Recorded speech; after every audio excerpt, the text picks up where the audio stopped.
sit with me for a moment, not to listen to something, not to be taught something. Just sit. And let me ask you something that most people are too busy or too afraid to ask themselves. What are you actually doing with the time you have left? Not in a panicked way, not with guilt pressing down on your chest, but honestly, clearly, with the kind of eyes that have seen enough of life to finally stop pretending. If you are watching this, there is a good chance you have lived 60, 70, maybe 80 or more years on this earth. You have carried things, heavy things.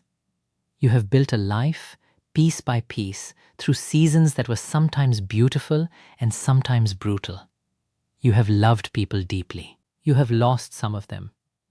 You have had mornings full of hope and nights full of doubt. And through all of it, you kept going. That matters. That is not a small thing. But here is what I want to talk to you about today. Something the Buddha noticed thousands of years ago, and something that still holds true in the quietest corners of modern life. There are certain invisible habits. Not dramatic ones, not the kind that look obviously destructive from the outside, that quietly eat away at the most precious years of a person's life. They disguise themselves as normal, as reasonable, as just the way things are. And because of that disguise, most people never question them. Today, I want to question them. With you. For you. Because you have earned something better than a life half lived in the last chapter. The first habit is something almost no one talks about openly, because it touches something tender in every human heart. Think about the person you were at 45 or 50, the position you held, the voice you had in the room, the way people came to you for answers, for decisions, for guidance. There was a weight to your presence, a gravity. People leaned toward you, and then, slowly, or maybe all at once, that changed. Your adult children started making decisions without consulting you. Your opinion at family gatherings began to feel like background noise rather than a centerpiece. The world kept moving in directions you did not choose, and nobody seemed to need your map anymore. And somewhere underneath all of this, if you are honest, there is a quiet, persistent ache. Not rage, exactly. Not grief, exactly. Something in between. A feeling that you have been moved to the margins of a story you used to lead. Buddhism has a name for the force that creates this ache. It is called mana. And while people often translate it simply as pride, it goes much deeper than that. Mana is the part of us that needs to be counted, needs to be seen, needs to register on the scale of importance in the eyes of others. And for most of your working life, this force was useful. It drove you forward. It kept you sharp. It made you show up and push through and refuse to quit. But what happens when the circumstances that once fed mana disappear? It does not quietly retire. It keeps searching. It finds smaller arenas. A family dinner, a neighborhood conversation, an opinion offered to someone who did not ask for it. And it fights for ground there instead. And in that fighting, something gets quietly destroyed. Not by others. From within. The Buddha pointed to something that sounds simple but is genuinely difficult to absorb. A person who has released the need to be seen as important does not become invisible. They become extraordinary. There is a quality that settles into a person who no longer needs the room to confirm their worth. A stillness. A warmth that has no agenda behind it. People feel it without knowing why. They are drawn to it without being able to explain it. That is not emptiness. That is what freedom actually feels like in a human body. So here is a small, honest practice. The next time you feel that sting of being overlooked, of not being asked, of your words landing without weight, instead of filling the silence with more words, try doing the opposite. Sit inside the discomfort for just a moment. Breathe through it. And ask yourself with complete honesty, right now, am I trying to contribute something? Or am I trying to be remembered as someone who contributes? The difference between those two things is the difference between peace and restlessness for the rest of your life. Real authority in old age is not performed. It is not claimed. It simply radiates from a person who no longer needs it confirmed. Now I want to move to something even more personal.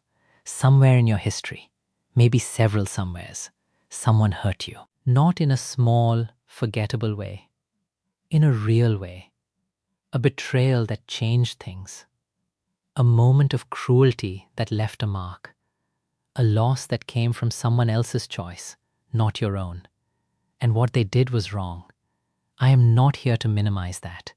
I am not going to tell you that the pain was not real or that you are wrong for remembering it. But I want to ask you something about where that pain lives now. Because here is what the Buddha observed, and what modern science, in its own language, has confirmed. The wound happened somewhere in the past, but the suffering from that wound is happening right now, in your chest, in the tension around your jaw when the memory rises, in the way your body tightens and your breath shortens, and suddenly you are not sitting in your living room anymore. You are back there, in that moment, feeling everything as if no time has passed at all. The person who caused that wound may have changed. They may be gone entirely. They may not carry any memory of it at all. But you are still there, still in it, still carrying the heat of something that ended years ago. And this is what makes resentment one of the most quietly devastating ways to spend the final chapters of a life. Not because the anger is unjustified, but because it costs only you. Every hour spent rehearsing an old injury is an hour that belongs to now, being handed back to then. Every morning that begins inside a memory of someone who wronged you is a morning that was supposed to belong to you, given away to them instead. In Buddhist practice, the teaching of forgiveness does not ask you to pretend something did not happen. It does not ask you to restore a relationship that should not be restored. It does not ask you to feel warmth towards someone who caused real damage. What it asks is something more radical and more personal than any of that. It asks you to stop bleeding for someone who stopped cutting you a long time ago. You are not carrying this wound for them. You are carrying it entirely alone. There is a practice in our tradition called metta, often translated as loving kindness. And one of its most quietly powerful stages involves turning that loving kindness toward the people who have caused you pain. Not because they deserve it, but because you deserve the space in your heart that resentment is currently occupying. Try something small. The next time an old memory rises, a replay, a rehearsal of something painful from years ago, before you follow it down that familiar path, pause. Place one hand on your chest. Take 3 full, slow breaths, and say to yourself, with as much gentleness as you can manage, what happened then is real, and I am here now. This breath is here now. This moment is mine, not denial, not forced forgiveness. Just a deliberate, gentle return to the only life that is actually available to you. This one, right now. The one that is still moving forward, still offering something, still asking to be lived. You cannot go back and change what happened. But you can decide, starting today, how much of your remaining time it gets to claim. Let me ask you about something else. Something that may feel so familiar, it barely registers as a problem anymore. When was the last morning you woke up without something pressing down on you before your feet even touched the floor? A worry about your children, a fear about your health, or the health of someone you love. A low, grinding anxiety about money, about the state of the world, about what is coming next. A kind of constant background noise that has been running so long you have stopped hearing it as anything unusual. You have come to believe that this is simply what it feels like to be awake, to be responsible, to care about things. But Buddhism offers a different perspective on this, and it is one worth sitting with. The teaching of anicca, impermanence, is not a sad teaching. At its core, it is one of the most liberating observations ever made about the nature of reality. Everything changes. Everything moves. Not one thing in the history of the universe has ever stayed fixed for even a single breath. Your worry does not stop this movement. Your fear does not protect the people you love from the natural current of change. Your anxiety about outcomes does not shift those outcomes. It only shifts your experience of today. Worry, when you examine it honestly, is the mind's attempt to control what cannot be controlled. It is the self gripping the edge of a boat that is moving with or without the gripping. And after 60, after 70, many of us grip harder, not softer, because the sense of losing control becomes more real. The body is less predictable. The children are fully launched into their own lives. The world moves faster than we want it to. And so the mind tightens, searches, monitors, watches the news not once but several times a day, as if repeated exposure to bad information will eventually produce a feeling of safety. It will not. Here is an image from the old teachings that I keep returning to. Picture a tree that has been in a forest for 100 years. Its roots go down deep, deeper than anyone standing above the ground can see. When a storm comes, this tree moves. It bends. The wind takes the leaves, shakes the branches, makes real noise. But the tree does not fall, not because it is rigid. Rigidity would break it. But because its roots go so deep that the storm cannot find the foundation. That kind of rootedness is what is actually available to you in your later years, if you choose it. Not the absence of difficulty. Not a life sealed off from pain or change or loss, but a depth of inner ground that lets you stand inside the storm without being undone by it. A practice worth trying. Take a piece of paper, or simply do this in your mind. Draw 2 spaces, one larger, one smaller, nested inside it. Into the larger space, put everything that worries you but that you cannot directly touch today. The news cycle, other people's decisions, what might happen, global events. Into the smaller space, put only what you can genuinely do something about right now. A kind word to someone you love. A walk. 5 minutes of quiet. A single honest conversation. Pour your energy into the small space. Let the large one be what it is, real, but not yours to carry alone. Worry is not the same as love. Worry is not the same as wisdom. It is simply the mind refusing to trust that life can continue without its constant supervision. And life, stubbornly, beautifully, always does. Now I want to talk about the last habit. And I want to ask you to really listen to this one, because it is the quietest of them all. And because of its quietness, it does more damage than the others. It is the habit of waiting. Not dramatic waiting. Not sitting in a chair staring at a wall. The specific kind of waiting that sounds reasonable every single time it appears. The waiting that disguises itself as wisdom, as patience, as just being realistic. It sounds like this. I'll sit quietly and reflect on my life when things calm down a bit. I'll pay attention to what actually matters when this difficult season passes. I'll do the inner work. I know I need to, but not right now. Right now, there are still things to manage, people to worry about, problems to solve. When the time is right, I will come home to myself. And the time never comes. Because the mind that is waiting for the right time to go inward is the same mind creating the conditions that make going inward feel impossible. The Buddha, in the final moments of his life, not in a teaching, not in a sutra, but in his very last breath of spoken words, said this: all things that are built must eventually end. Work out your liberation with full attention, not when conditions improve, not when you feel ready, with the full attention that belongs to this moment, this breath, this unrepeatable day. I want to be careful here, because I know these words can land in a tender place, especially for those of you who carry regret about time already past. I am not saying this to press on a wound. I am saying it because the opposite of regret is not more waiting. The opposite of regret is beginning. Today, with whatever you have, with however many years, or months, or mornings remain. There are people in the history of Buddhist practice who came to stillness at 80 years old and found something in those final years that others who began at 30 never touched. Because they came with the one thing that no young person can manufacture. They had lived enough to understand, in their bones, that everything the mind chases eventually empties out. They had earned the exhaustion that makes stillness not just appealing, but essential. You have that. You have lived enough to know. So here is what I am asking.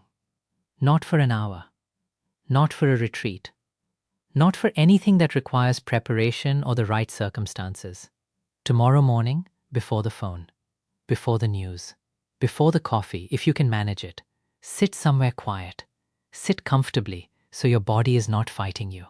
Close your eyes. And for 5 minutes, only 5, do nothing except notice your breath arriving and leaving.